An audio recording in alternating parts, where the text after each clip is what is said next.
दिवस दोन दिवस कविता को लिखा है नारायण सुर्वे ने, और इस कविता में नारायण सुर्वे ने जीवन के सत्य को दिखाने का प्रयास किया है। इस कविता में उन्होंने बताया कि किस तरीके से एक रोटी के जैसे कि भाकरीचा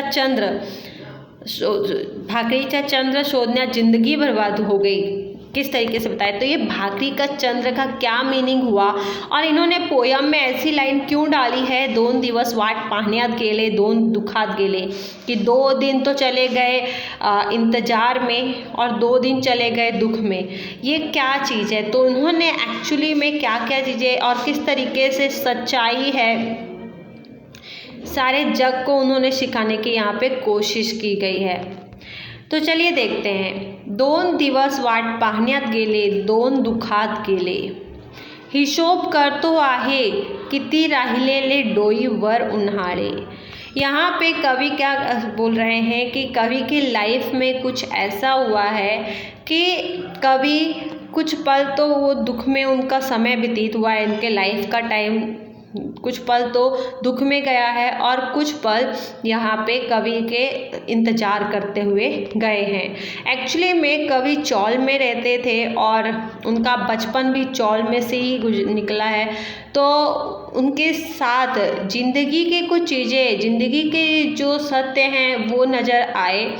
उनके लाइफ में कवि की कुछ उम्मीद थे, कुछ सपने थे जिनको वो पूरा करना चाहते थे और वो पूरा नहीं कर पाए, इसलिए उन्होंने इस तरीके से ये पोयम को लिखी है। तो आइए जानते हैं कि एक्चुअली में हुआ क्या था कवि के साथ और कवि क्या कहना चाहते हैं।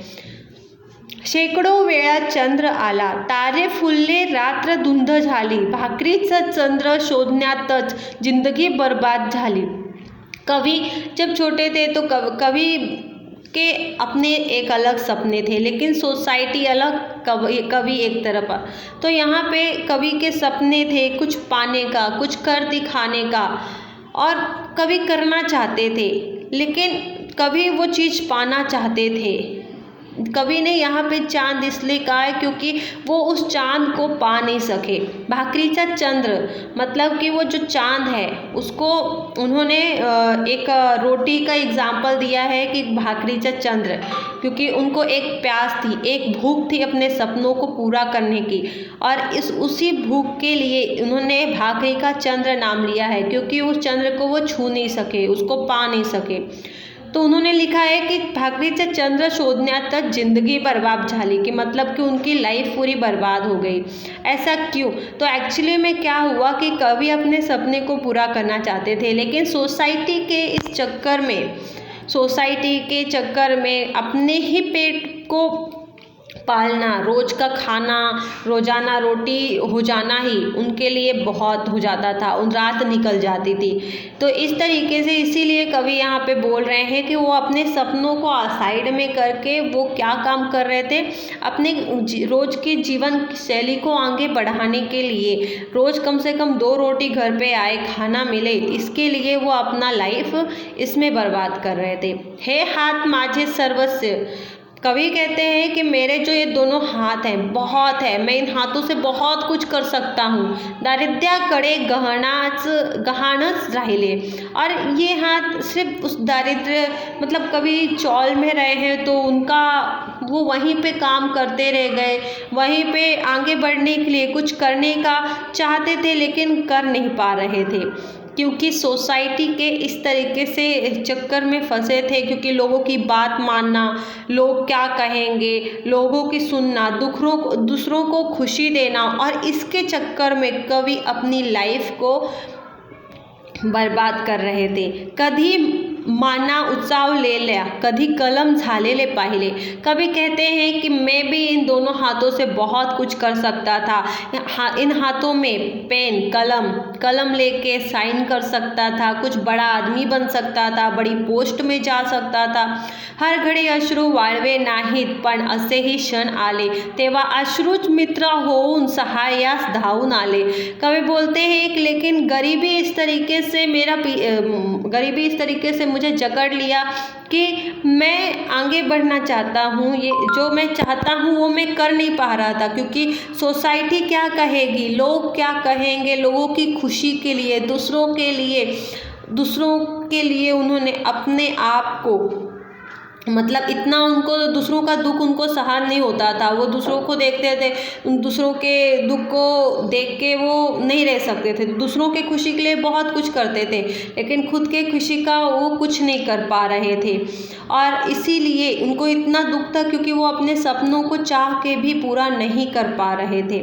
और यही वजह से कवि के जो अश्रु थे, जो आँख के आंसू हैं, कवि किसी से अपनी बातें भी शेयर नहीं कर रहे थे, वो खुद ही से बातें करते थे, खुद ही रोते थे, तो इस तरीके से उनके आंसू बाहर आ रहे थे। दुनियेचा विचार हर घड़ी केला, आगा जगमय झालो। हमेशा दुनिया का विचार किया उन्होंने कि लोग क्या कहेंगे, क्या समाज क्या कहेगा, हमेशा किया। दुःख पेलावे कसे पुन्हा जगावे कसे या शाळेत शिकलो। और इस दुनिया में जब से आया कवि, तो चौल में एक तो बचपन बीता, दूसरी चीज़ की गरीबी, तीसरी चीज़ की उन्होंने हर पल लोगों को क्या कहेंगे, समाज क्या कहेगा, हमें क्या बनना है, कौन क्या कहेगा, कौन हंसेगा, इन चीज़ों में ही उनका टाइम निकल गया। और इसी की वजह से जो ये दुख है, कवि का जो दुख है कि दूसरों के लिए वो जिए लेकिन खुद के लिए जी नहीं पाए, खुद के लिए कुछ कर नहीं पाए, सपनों का पूरा नहीं कर पाए, तो ये जो दुख है, इस दुख को किस तरीके से पाया उन्होंने इस सोसाइटी में जन्म लेके, और इसी सोसाइटी और ये सर्कमस्टेंसेस में ये पले बड़े, और उस दुख को कैसे सहन करना और उसी दुख में खुशी की अनुभूति करके जीना, ये इसी सोसाइटी ने कवि को सिखाया। झोत भट्टीत शेकावे पोलाद तसे आयुष्य छान शिकले। कवि बोलते हैं कि मेरी जो भी लाइफ है वो पूरे एक चाली से निकलना, फिर गरीबी से गुजरना, ऐसे लग रहा था जैसे एक झोत भट्टी, मतलब कि एक लोहार रहता है ना, जैसे कि वो लोहे को आग में डालता है, उसी तरीके से कवि को भी लग रहा था कि मेरी लाइफ को किसी ने इस तरीके से कर दी है। और आयुष्य छान सेक ले, मतलब कि और उसके बावजूद जीवन को अच्छे से जीना, स्माइल करके रहना। ये 2 दिवस वाट पाहण्यात गेले, 2 दुखात गेले, कि कुछ पल तो मेरा इंतज़ार करने में गया कि मैं करूँगा अपने सपनों को पूरा, और फिर कुछ दुख के पल में चला गया कि वो जो सपने थे, जो करने की कुछ चाह थी, वो चाह के भी कभी नहीं कर पाए, क्योंकि वो ऐसे सर्कमस्टेंसेस, ऐसे एनवायरनमेंट से में जन्म लिया जहाँ पे उस एनवायरनमेंट ने उनको सिर्फ एक ही चीज़ सिखाई, और वो ये कि आप दुख में हो, और दुख भी मिला सोसाइटी से उन्हें, और उसी दुख में कैसे खुशी आनंद से रहना, अपने आप को अंदर से दुख रखना, इस तरीके से उन्होंने सोसाइटी ने ही सिखाया। तो कवि यहाँ पे इस पोयम के थ्रू बता रहे हैं कि किस तरीके से सोसाइटी का सुनना, उनकी बात मानना, अपने सपनों को इग्नोर करना, दूसरों के लिए जीना, दूसरे क्या कहेंगे, दूसरों की खुशी के लिए करना, और जिसके कारण कवि की लाइफ बर्बाद हो गई। और इसीलिए कवि ने इस पोयम को बताया ताकि आप सभी लोग ऐसी गलती ना करें। तो आशा करती हूँ कि ये पोयम आपको पसंद आई रहेगी। अगर कोई डाउट तो प्लीज़ कमेंट करिएगा, इसके क्वेश्चन आंसर डिस्कस करेंगे नेक्स्ट वीडियो में। Please like and share subscribe जरूर करिए। मिलते हैं नेक्स्ट वीडियो में।